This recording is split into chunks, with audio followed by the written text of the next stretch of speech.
The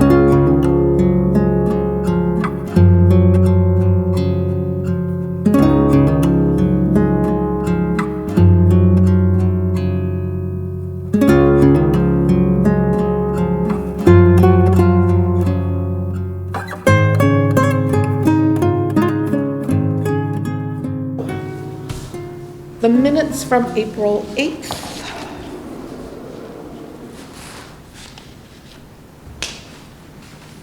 Do I have a motion to accept? Yes, I move that we accept the minutes from April 8th. Second, Wayne, thank you. Are there any changes or comments or anything that needs to be altered? In that case, all in favor? Unanimous. Thank you very much. We do not have publics to comment, in which case we move on to the director's report. Okay, so this was a pretty busy month, and I noted on here in bold type. This was the first time I think that Hadley Library Services have ever exceeded 3,000 patron visits in a month. You know, we've been kind of like hovering very close for a while, but it was kind of a little bit stunning to see it actually tip over that point, because that's really busy. And we are, when I say this month over month, I'm constantly saying how busy we are, but as you may know, the Jones is about to close for 18 months, so we're getting a lot of, starting to see the effects of that. We're starting to see people looking at other options. And you know, I'm sure a lot of people are going to their branches to use those services there. But you know, I was actually talking to Karen Close, who lives in North Amherst, our circulation assistant, and who I know from the Jones. We used to work there together, and so we were just talking about Amherst Library Services in general. And I don't know how popular the branches are, or how convenient people feel those branches are, just because of their locations at either, you know, the north and south end of town. They may just not be on people's beaten path. And they may find that, you know, because they spend time in Hadley shopping or going other places, that we are more convenient. So I think we're starting to see the effects of that. And once they close, I think they're closing tomorrow. I was in town in Amherst today, and I saw people going in and out. So they're still open, but I think it's this week that they're closing. And so once that happens, we're just kind of like bracing ourselves for the onslaught, because it is already busy beyond our experience. People have been out over the past month. We've had a lot, I mean, including myself. I mean, we've all had other things come up. People have been out due to illness and other life things, vacations and everything else. And we've just been incredibly short-handed. So that's basically the reason why I haven't gotten the long-range plan to the point where I want it. But I mean, the long-range plan, there's no due date for it. So it's like, I would like to just be done with it and move on, but I just haven't been able to do it to my satisfaction. Patrick, do you have any projected date of when the Jones will reopen? They said 18 months. Whatever 18 that months? is, yeah. I think that's optimistic. Okay. Yeah. So, Working on such a tight site and all. yeah, it'll be interesting. So, so in light of that, and you know, this milestone of reaching 3,000 circulations, I've been talking a lot with you know, with the staff. We had a staff meeting the other day and been talking through some of this and trying to, you know, just wrap our minds around how to deal with it. And you know, obviously the town meeting happened a couple weeks ago. We're not being cut. However they did it, they finessed a way to get things sort of level funded without having an override and all of that, which is great.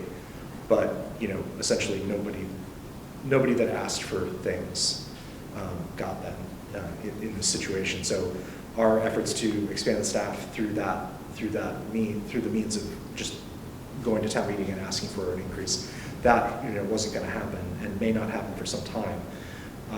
If you recall, we discussed some months ago using Charlotte Smith money to potentially fund that position if all else failed. If it didn't go into the budget, that we would have that. The problem with that, of course, is that if we advertise that, we have to sort of advertise it as sort of a term position that's funded funded essentially for a year, and then we'd have to revisit it. Which I don't love, but somebody, for a part-time position, someone might say, yeah, sure, it's a good experience, and it's a good place to work, I'll do it, I'll take the chance, because the goal would be to fold it into the budget, so we would, we'd try again next year. But So yeah. if you go that direction, does that become the new world order? Then year after year, you're drawing on the Charlotte Smith Fund to fund Not that necessarily. position? In perpetuity, I mean, the goal is no, Yeah. not to do No. that. Okay. But I mean, but. That's why he said it would be a one-year position. It's not a permanent position. I didn't know if certain town leaders might just say, oh, that was great, do it again. Yeah. We have not funded a full position that way before, but there have been incremental increases in at least 2 instances that I know that we self-funded before the position or the larger position was folded into the budget. I believe Cindy was paid this year, if I remember correctly, because I sign her timesheets every 2 weeks, but I believe she's paid out of Lake Meg, going back, because she's In that like case, 10 there's hours. 3. She's 10 hours. In that case, I can think of 3 instances. Yes, it has been done, but generally, at the earliest opportunity, we take the off ramp and get it into the budget, but obviously, nobody got anything at this town meeting, so. But the reality is that there's really very little that we can do just in terms of squeezing more productivity out of the existing staff, just with the again with the predictable absences, which are all they're all good, and if someone says they need time off, I don't want to say no, you can't take time off, it's their time, but it's going to be like a constant ongoing squeeze, and we want to expand our roster of subs. So we need to get a few more people on the sub list, because we do have a few good people, but you just can't always depend on folks to be available, and often they're not. So we're working on that, but what I wanted to say is that when we had initially talked about using the Charlotte Smith money, the idea was that we were going to use it to hire someone that was going to be primarily focused on programming. We don't really see that as attainable right now. Because the busyness at the desk is just so much that we feel like we need to use part-time hours for just that kind of main desk type of work. Yeah. So with the Jones shutting down for a while, at least 18 months, is there someone there who might be looking for part-time work? Potentially, yeah. I mean, there are many people. I mean, we wouldn't have a problem filling the position. It's never been a problem for us. We've always been able to get qualified, good people. So I'm not concerned about that at all. But it's, I just don't. I hate putting something out there and just having to say like, well, we'll have to revisit this in a year. You mentioned in your report the application to the MCC for. Yes. But who knows, but if that grant did come through, is that the kind of money that you would use for the program, or would you try and use it for? We would because that grant would roll over. I mean, if we're awarded that grant, Yeah. it goes, it almost like automatically renews. I think it's a 4-year thing. I think that's what it's for. Yeah, and so I mean, I think we would probably, knowing that we had that in the back pocket, I think we would still try to move it back to the budget and then use that again, maybe because it is for programming. For when I say programming, it's for not for programming, but for operational use. It can be used for any purpose. So it could be used to pay for salaries. Right. It could be used to pay for other needs, just like bottom line costs of the department. So maybe it would be good to use it. But again, I always feel uneasy in a situation where something is not permanently funded. So at the earliest opportunity, I would want to have anyone that's working here know that they're on just the regular payroll and not in some sort of a temporary situation. When will you find out about the grant? Maybe I think it's in September that's announced. I'm hopeful, Yeah. but I don't know. Also, it might be the time to sort of get used to funding not being permanent for the next few years. It just seems that I've seen it play out in schools Yep. with what we were expecting versus what the state and federal government will be able to deliver. It's not happening. Right. Right. So, I mean, I'm thankful personally that we have some options, and that we had things to apply for, things to try, and that we have these resources like Charlotte Smith to lean back on. But I want to dip into them as little as possible and as frugally as possible to make them last. I will say, I don't know if you're watching, and I should probably be adding like up and down, up by this many dollars or down on the community foundation balances here, because they did dip. This is the first time they dipped in a little while. Just I guess because of the volatility in the markets. So we'll see, but they're still robust. But we'll see how they are 6 months from now. Well, especially because we had also talked about treating the Charlotte Smith as an endowment and just using the income. And if we are going to use this to fund other things, Yeah. that idea is not going to work. But it's an Well, I option, think if we limit it to what what the income would be. Yeah. I think it's also realistic to think that you can only do what you can do, and then, the hours that the library can be open due to staffing and money constraints, and then, I mean, not that you'd have to be unapologetic about it, but this is the reality of what has Yeah. happened. And if you can't offer more programming, then you can't. It's Yeah. really, I just don't want you and the staff to feel like you are in a position of having to apologize for those things. It's not through any fault of your poor mismanagement of monies or staff or anything. So I think, Yeah. because I'm sure people are going to start to complain. Why isn't the library opening on Sundays? Why isn't, what happened to, and just to know that, it's a monster much bigger than Absolutely. you. I mean, I think that, well, yeah, and I mean, I absolutely do not blame myself for the situation, but as long as there are avenues to explore, as long as there are possibilities to meet the needs, then we'll try to pursue them as long as they're humanly, possible for us to do, and I can find the time to, meet the deadlines of whatever they are. I feel like we have very strong support within the community. I don't think anybody's ready to throw rotten produce at us, rotten asparagus at us yet. So I'm not really concerned about it, but I do know, again, as we work on things like the long-range plan and, as we'll talk about it in a minute, when we're talking about the accessibility thing, when someone puts something on your plate and you're like, well, okay, we have to try to do something with it other than, shove it in a drawer. So you just try to find a way forward, and you do what you can do, and what you can't do, yeah, you just say, well, we did what we could. Right. And that's really the situation here until we've exhausted all of the possibilities.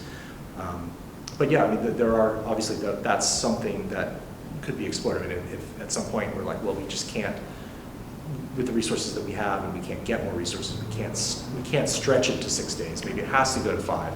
I mean, we're living in kind of like weird austerity times just because of inflation and the nature of the economy. Even though there's been no crash, there's been no dramatic event, it's just like there are these pressures ratcheting up on us, and we're definitely feeling them.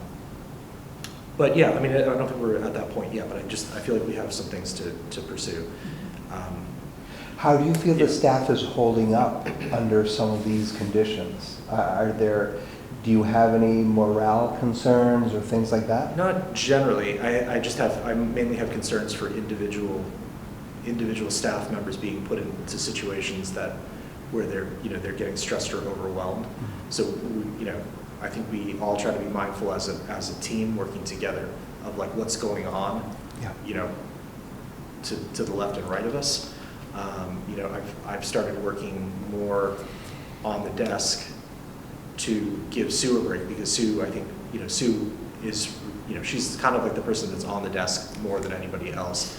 And it takes, being out front like that, it sort of takes, you're tired by the end of it. It's just a lot of just putting yourself out there. So I'm trying That's to really convert- customer facing all the time. Yeah, Yeah. it's a lot of human And interaction. there's nowhere, I mean, not that anybody wants to hide, but there's really, there's no getting away from it. It's just like constant, no matter where you are, someone's, hey, trying to get your attention to help them.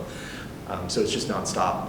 And so, yeah, so we're trying to support each other and make sure that, that we just have the staffing and that people have time away from the desk to do other things. Because if you can't get off the desk, you can't really think straight for more than like 2 minutes before you're interrupted. What is the situation with volunteers? I mean, I've seen you at the desk occasionally, but volunteers don't generally man the desk? Problem with, Lynn is here so much that at time, and because she does some things in Evergreen, there are times when she's jumped up and in a pinch can help people. And the problem with volunteers generally is that volunteers are not. Our volunteers are very dependable, but we can't really compel volunteers to come to work. If a volunteer says, I'm going to Florida for 6 months, Yeah. and then you've come to depend on that person and their contribution and what they're doing, then you're a bit stuck. So, the dependability of regular workers and also the continuity between people that are here on a regular schedule so that they communicate and know, if Sue is here on Saturday and something happens and she needs to convey it to someone that's going to be here on Monday, there's just got to be a lot of internal communication, and there's a lot of inside baseball and just things that really only the staff can know, or someone that's been doing it for a long time can know, and things that change, suddenly things that change, policies change, the way the software works changes, the way the electronic resources that we offer change, the way, I spent almost all day like reinstalling Windows on public computers today, and everything's always changing, something's always not working. It's just not, you just can't fully depend on volunteers. Yeah, And I we didn't use mean to volunteers say so that. much. Yeah. We do use volunteers so much. We stressed this to the finance committee when we went there, because that question was asked. And I don't have the number in front of me, but we gave them the number, and the number was astronomically larger in terms of like how much It was volunteer. 400% more in 2024 than it was in 2019. When we were still in the old book. So under our previous incarnation, it's just totally exploded. I mean, we have people coming in every day that just, they're people that we know and we're sort of expecting them, but they walk through the door and they just start quietly shelving the books or, a couple of other things that we have them doing, these are things that if we didn't have those volunteers, the books would be piling up on a cart. They would never get put away. So we are totally dependent on them for things like that. And once they get trained and they get the hang of it, and they then become knowledgeable enough to bring things to us where they say, this isn't right, look at this, it's wrong. And we go, oh yes, we see the problem, or that's just in the wrong place, or oh, this is actually another library's book, those things happen. But yeah, we're totally utilizing as much volunteer help as we can. It's also, we can't spend a lot of time making work for volunteers, because that's another task. So it really has to be genuine work that needs to be done that's explainable.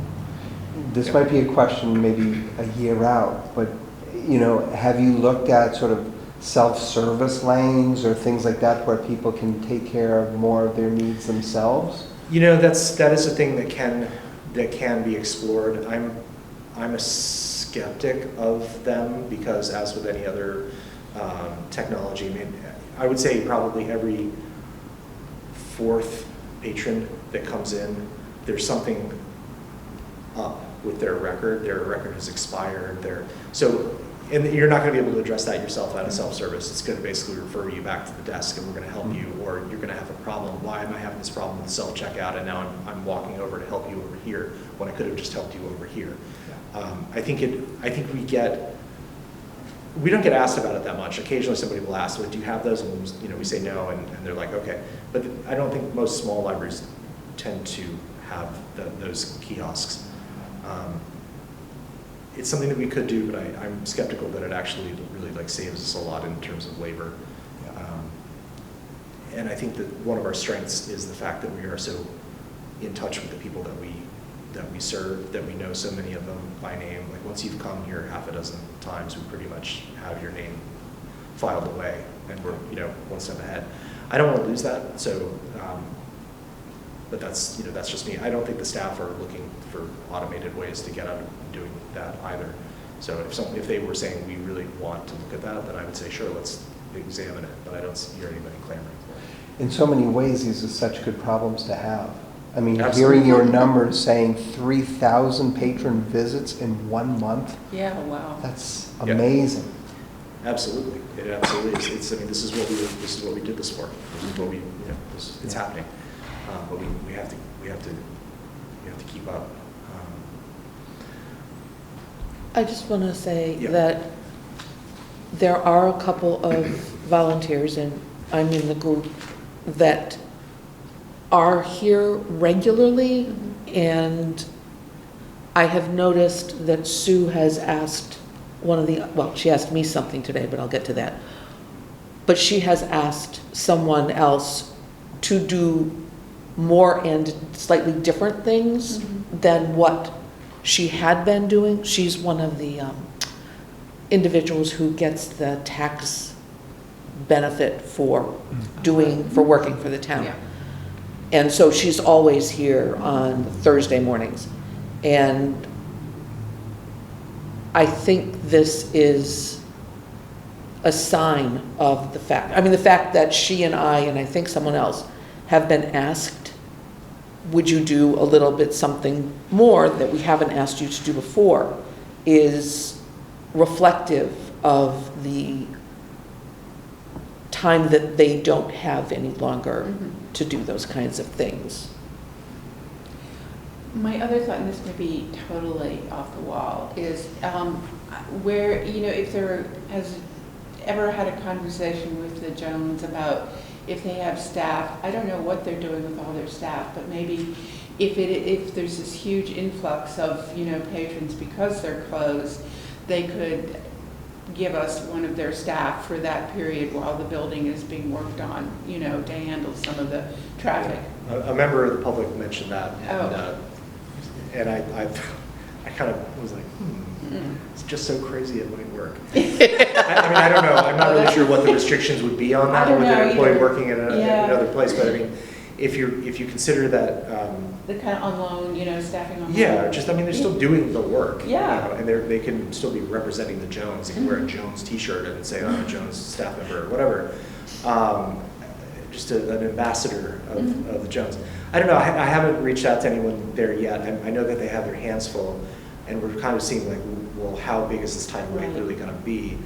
But it's something that we might consider. I mean, the thing is, they do have a temporary home. They're opening I don't know if it's a storefront or And what it is. Slobody.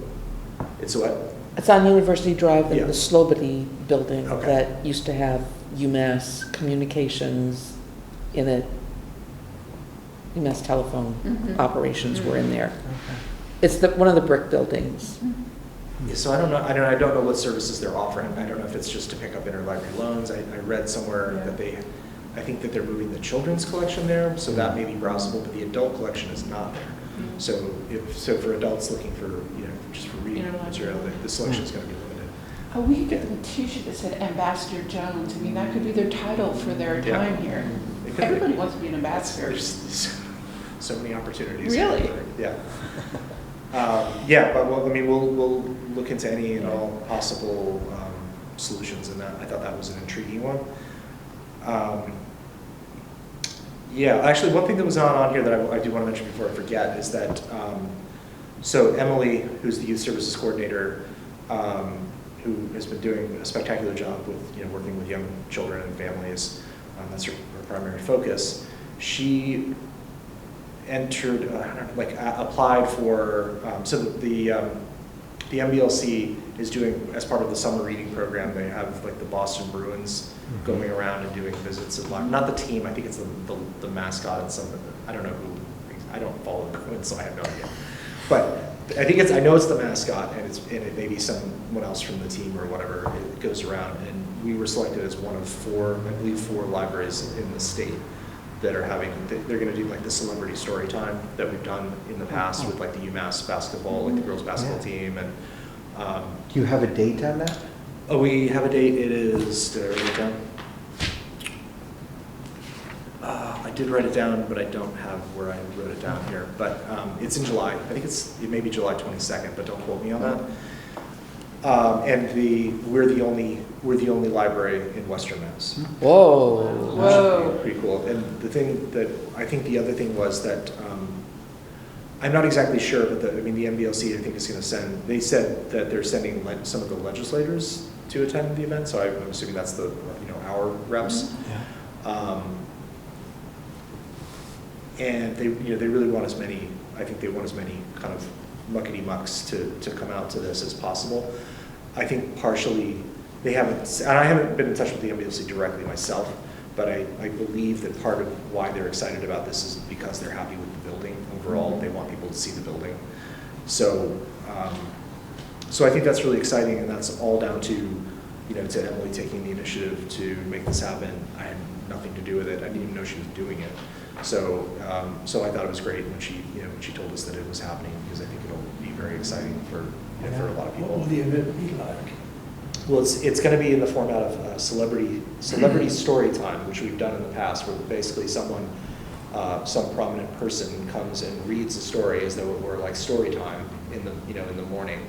I think this is actually in the afternoon, but it's it's just a kind of a meet and greet, and they read a story, and that's more or less it. Maybe talk about the Bruins.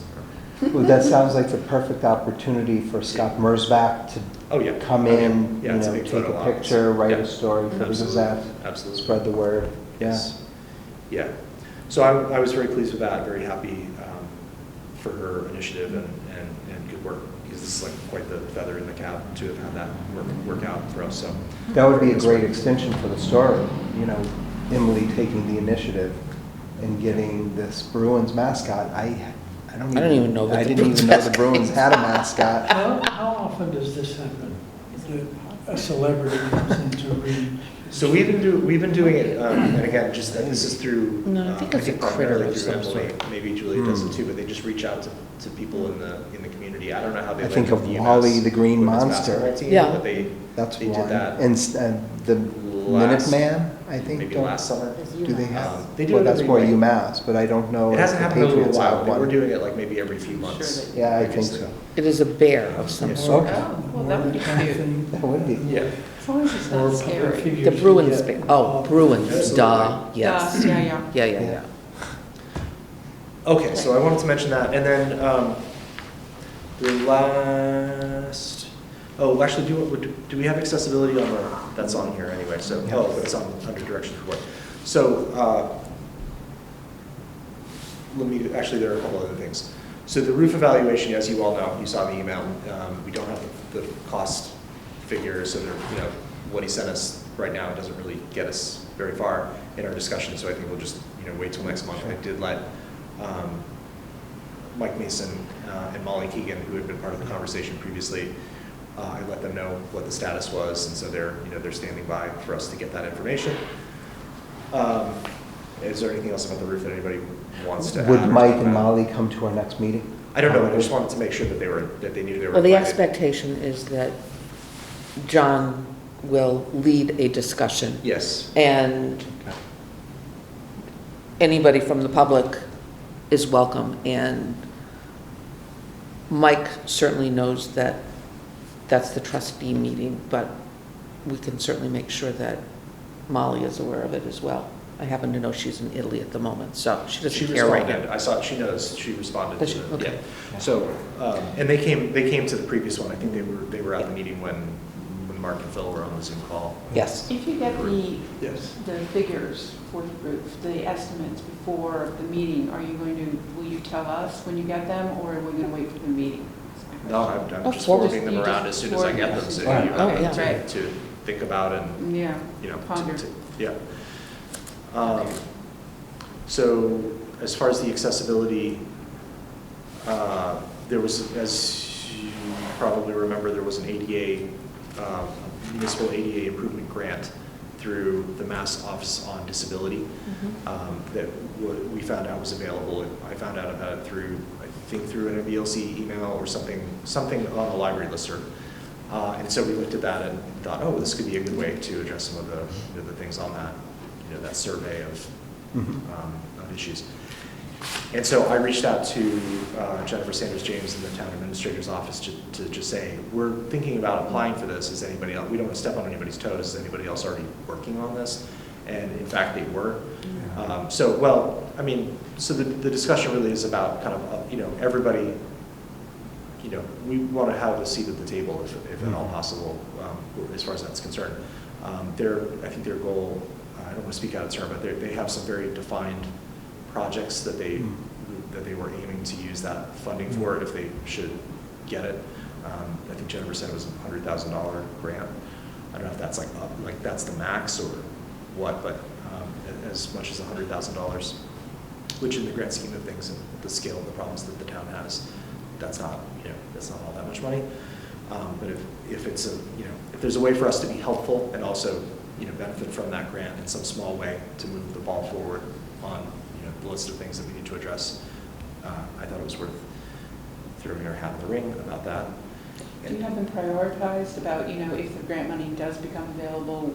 Not which there budget? yet. Not yet? Not there Okay. yet. I mean, we have a sense of what the library priorities are That's from what I that meant, document. yeah. Right. But townwide, we haven't looked at it. And I think another important thing is grants need to come from communities that have a disability commission, Mhm. which we do not currently have. And there is an effort underway to create such a committee, and it has 2 members and is looking for a third. And another thing to sort of keep in mind, well, Patrick and I were talking with Jennifer today, and we all agreed that rather than put together a hasty proposal, it would be more advantageous to the town to get the commission to look at the town-wide needs and put together a more thoughtful and thorough proposal. And the only thing is you cannot get the grants 2 years in a row. So if you apply and receive you money, get- Yeah. the next year you are not permitted to apply again. Did we ever hear back from the DPW? Mhm. We did, but we Yes. have not had a sit-down meeting with Scott, but Scott did respond, and we just have to find a time to get with him and see what he thinks. But yeah, that hopefully will happen in the next month or 2. If we can make it work. And then the access, I just wanted to mention about the doors that, so Lynn called me was it on the weekend? No, it was on a Monday. I think it was on a It was Monday. on Monday. Like in the morning, and she said, were you called did you get a call from the police dispatch about the library? And I said, no, because I had been out for a walk in the morning and I didn't have my phone. So apparently, to make a long story short, Gary had been here in the morning with a carpet contractor because there was like a little issue inside the front doors that they had to like fix. And so when he left the building didn't lock behind him, and then a patron came up and was like, I came in and the lights were all off and there's nobody here and I didn't know what was going on. And so they called the police, and so then they notified us as being on the call list. But the issue here is that, again, the door as it is currently designed, there's a mechanism at the top and the bottom, but there's a mechanism at the top that like basically it's like a rod that pokes something inside the door that then causes the door to lock, and it's not engaging the mechanism. So this thing, they come out, they adjust it and make it to the right length, but then it like just from being like banged, it like gets out of whack again, and then the door is not locking. So this is something we've been struggling with forever and ever. Well, the last time that the guy was here from the door company, I asked him, I was very agitated and, said like, look, I know you didn't design this door, it's not your door, but like, what is the solution? Please tell me what the solution is for this. And he said, what I would do if I were to, work on this door would be to put a mullion down the center that would so there are two doors. Only one is operated by the automatic Mhm. door opener. It's unlike the old one in Goodwin? the good one that they both opened like this, and you could just walk through the middle. There's only one door opening automatically. So if you put like a rod in the middle, where the lock can then engage with the mullion, Yeah. and it'll lock at the level of the crash bars as opposed to like at the top and bottom. He said that would be probably the best way to address it. And since we never really have both doors open, it's not like you'd be blocking anyone by going through. And they'd still be wide enough for somebody in a wheelchair. Yes, and the otherwise thing that they goes in would- the middle is very thin. Yeah, It's not really, okay. it would just probably take away an inch or something from the clearance. It still would be within ADA compliance. So I did ask, I asked through Gary to get us a quote, because he's the person that always calls the door company whenever we have the issue. So I just said, can you get in touch with them or get me their information so we can solicit this quote, and then we can consider it, because this is such a problem, because there's so many people. It's not just the staff, because I mean, I saw Sue on Tuesday night, or no, that was when it was Wednesday. I saw Sue on Tuesday night locking the door, checking the door, and then we all went home. I saw it with my own eyes, so when I heard that it was unlocked, I was like, how could that be? Unless, someone had been in the building, a custodian or somebody like going out the door and not checking it. There are too many people and too many variables here beyond just the staff, particularly when we get down the road to having, the public coming in to use these spaces after hours, to have a lock that, or, have a mechanism that doesn't securely engage. Yeah. So anyway, that's the end of my spiel about the door, front door, the bane of my existence. The one thing, simple thing that you would think You're right. would never be a problem One and on a done. brand new building in the 21st century, but there you have it. And I guess is that all I have? I think that's all I have.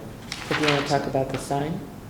Oh yeah, the pollinator sign. So, I was contacted by Megan at the Hamden, Hampshire Conservation District, who we worked with to get these pollinator gardens out front. Which I must say, as an aside, I think either the winter or the heat of last summer may have knocked a couple of those plants out, and we may need to replace them, because there are a couple things. It's not a surprise if you drive around town and look at how many rhododendrons Yeah. got killed this last winter. It was just, February's cold Yeah. was really biting and would Right. Yeah, take some out of the some things I these thought, plants. I thought more things were dead than they actually were. They were just kind of slow coming up, Yeah. and they grow from the bottom and then come up. So she got in touch with me because this is the sign, this is their proposed sign that they have wanted to, that they want to have outside to explain the value of pollinator gardens. I don't have the dimensions.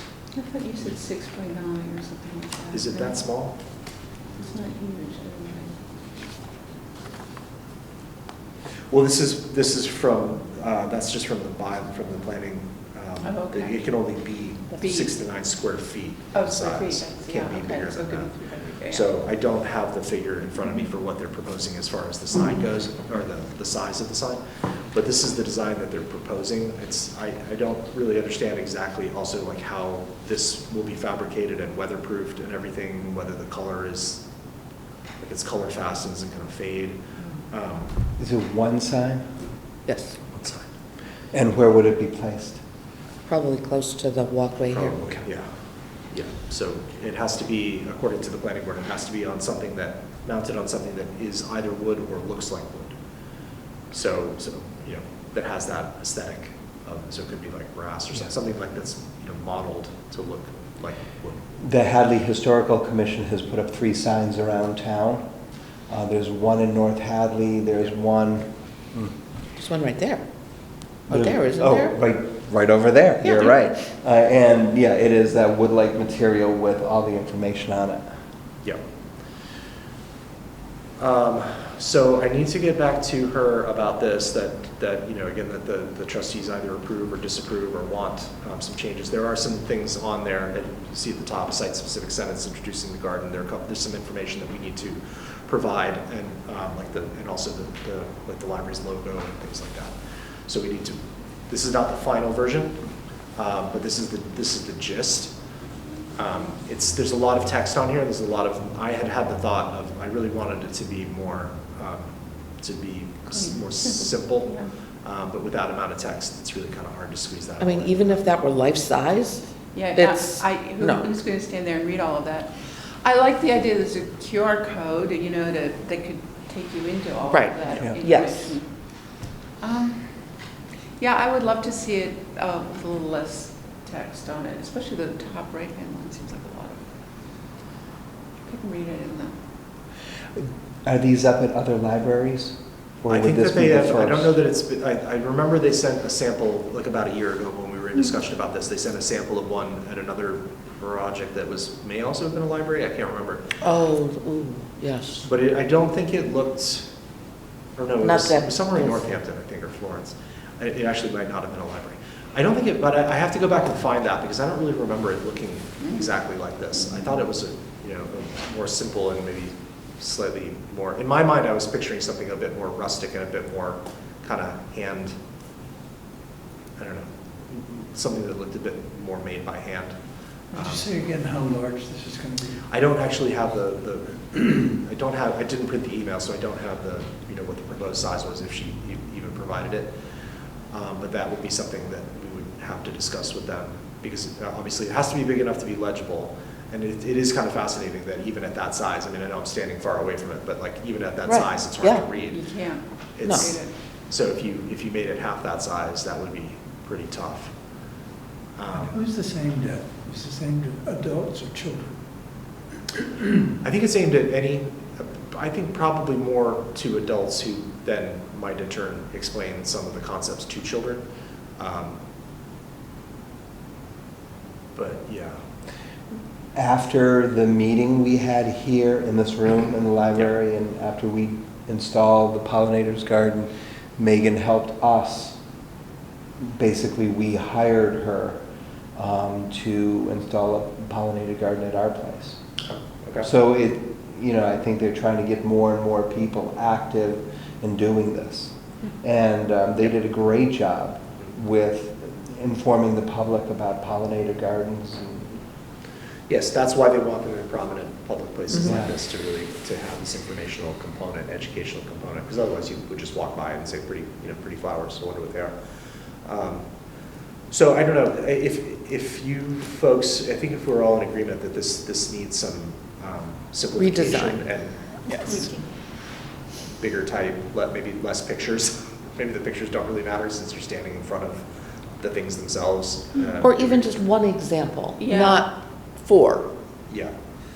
I kind of like the, I mean, I go for less text and more photos, I mean, to draw people in, but, or actually pictures, maybe hand-drawn pictures of some kind. I don't know.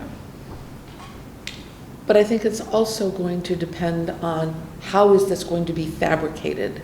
And if you are doing color printing and whatever, is that durable? Fade proof. Right. Who's designing and what part will we play in the design? We have veto power. Yeah, I mean, that's what that's Part of what the purpose. she was sort of skipping ahead to saying like, well, we need to get this, she thought we had to go to the historical commission because we're in the historic district, and I said, no, it's the planning board. And I don't think the planning board cares one whit what it looks like as long as it follows the bylaw. But I said before we do that, the trustees need to look at the content and the thing itself and agree that, yeah, we want to plop this in a prominent location. So I do think it needs some more work and not just be like a sort of an afterthought. Maybe it's not an afterthought for them, but to just sort of say, hey, this is what we're doing. Like, not so fast. I mean, if they're going to have flower pictures up there for the pollination, I would think it would be nice to have them specific to what's been planted here, so that then people Yeah. could ID. The problem with that is that over time, I mean, the plants may change. Because some of these things already have not done well. So if there's stuff out there that like is just already stone dead after 9 months, we Yeah. probably want to try Move on to something else. Yeah. So it's Yeah. going to evolve over time. I think we did plant some bee balm and some milkweed. So some are related, but they can reorient some of those and lift them up into the open space. How receptive do you think she'll be to the fact that we want this revised? I mean, I don't think it's really, I mean, if they want to put it in the ground, they're going to have to work with us. It's not like Okay. they can't come and do it without, without getting. Alright. Well, I didn't know if it was a plan where this is what we have. Yeah, This I mean, is they what's may gonna not go like in. it, they may not like it, but I think it's, there's legitimate problems with it. By the way, I don't know why this came to mind in reading about it, but you can print on aluminum. In fact, you can buy, and it's like sun-proofed and it's very durable and. Yeah, I'm assuming that that's the plan, to Yeah, print it on put it something on durable, that yeah. it doesn't need to be covered, or it's not going to be Right. damaged by moisture. I just don't have the details on what the Yeah. material is going to be. Because this is south facing too, so it's gonna Yes. get intense sun. Yeah, but Yeah. they are, I bought a print on them. It's really great, the detail's great and it is in a very sunny place. I think the size of the type is important, as we said a while ago. I think Yeah. that's not a critical factor. Yeah. Right, I mean, with the QR code, the person that's curious can go read all all that they want on this in detail. I don't think having that much detail on a public sign is really Right. so critical. Do we need to come up with a site-specific sentence introducing the garden? Yes, that's something that I need to do, but it's Is just that gonna be something we very- need to do now? No. Okay. I don't, it's just going to be very, very general information about the, about the library. Yeah. I mean, the purpose of this should be to pique someone's interest, to go and find out more information, Mhm. or to come in and ask for more information. I don't think this needs to answer every possible question that would arise. Or that's what the QR code is for. Yeah. So I don't think there's really anything to vote for other than, just to say, hey, try it again. And we'll try again next month. Do we need to offer specific feedback? What strikes me is really the text on as you're facing it, what would be the right side? Yeah. That seems the Exactly. smallest. The other things are more or less okay. If you have specific comments that you want to make, just email me your thoughts on it, and I'll put it together into kind of a compendium That was it. and share it. Save the email. Yeah, all right. Save the electrons. Well, hopefully I remember. Yeah, so I think I know what to do. And I think that concludes my portion of the evening.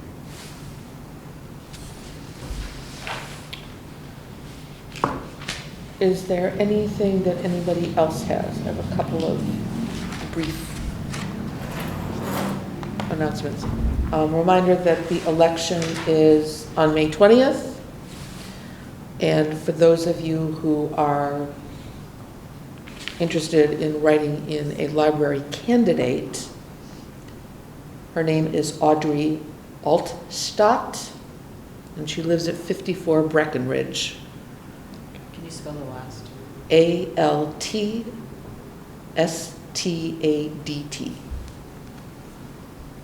Altstadt. Altstadt. Mhm. 3 T's.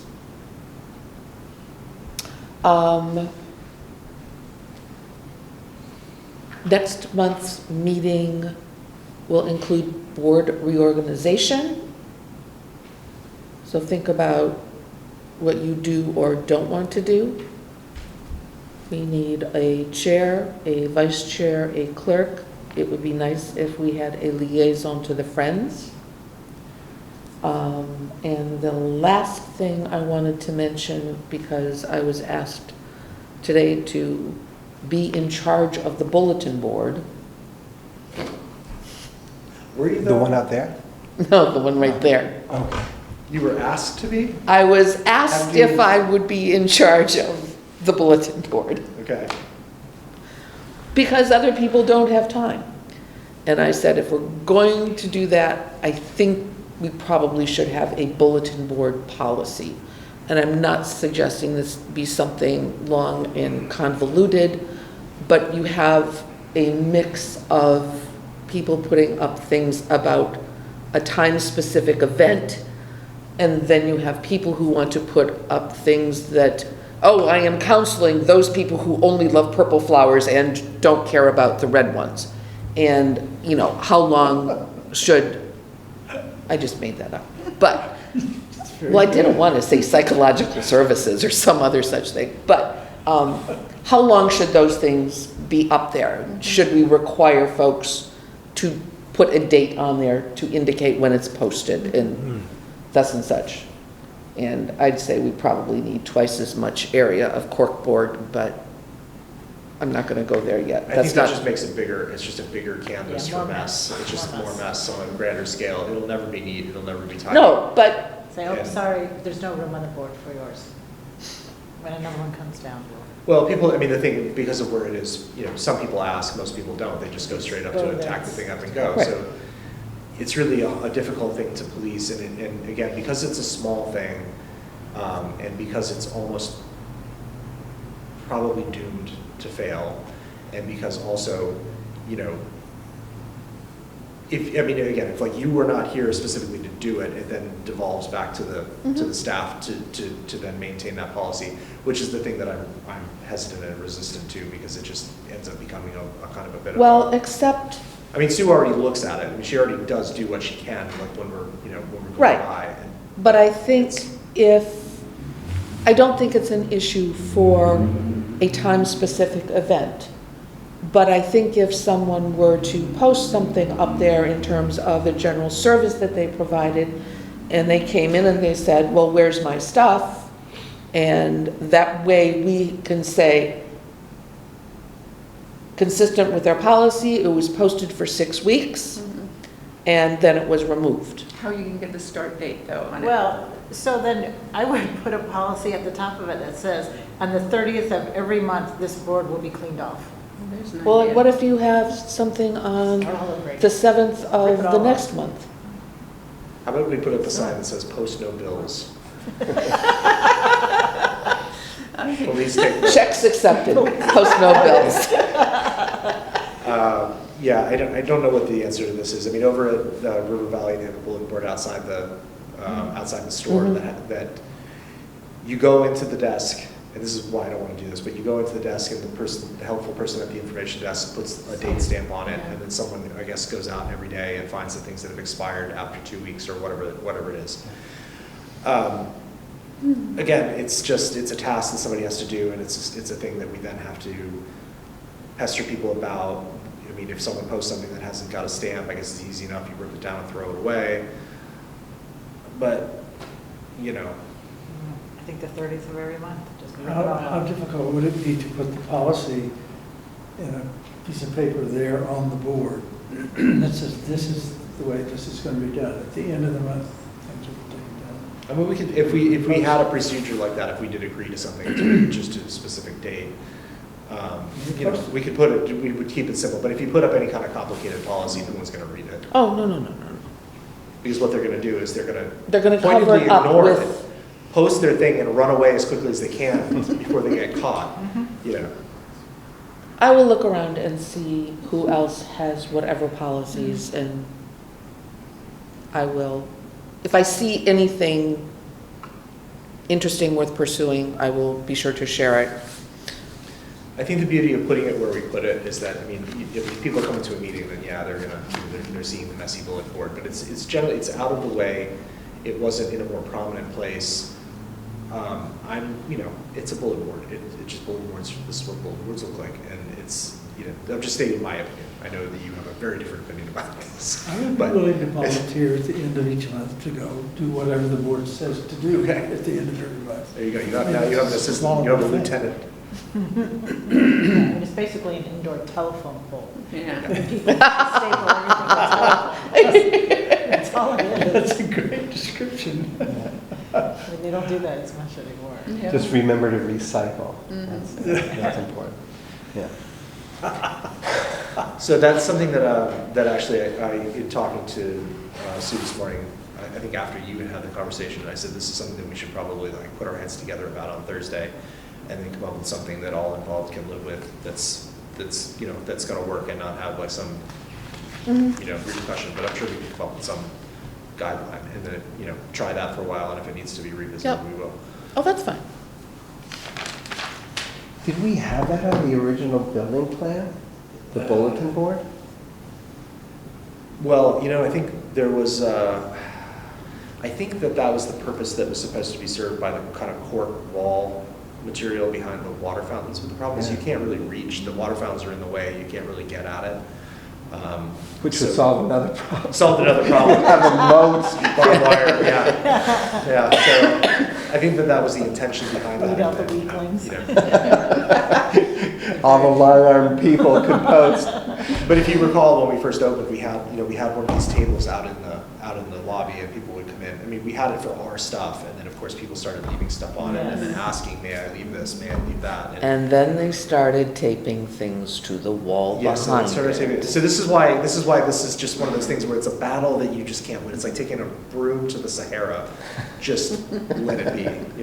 We made it. We gave it a frame that's this big. As long as it stays within the frame, you can paint whatever picture you want, and we'll tidy it up to the best of our ability. But that's it. So. Get some good metaphors at these meetings. Oh, Anything else? do we have to have a personnel subcommittee? Do I have to be measured and weighed and?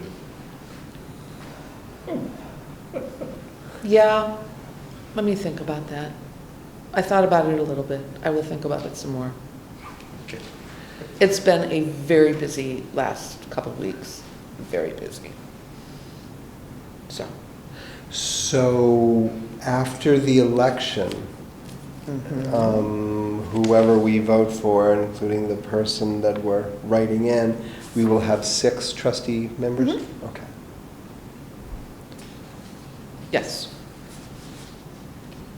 Are there rules saying that a person who served as chair one year cannot serve the next year, or No. nothing like that? There had been something in the previous iteration of bylaws that limited the service of the chair, but there is not anything there now.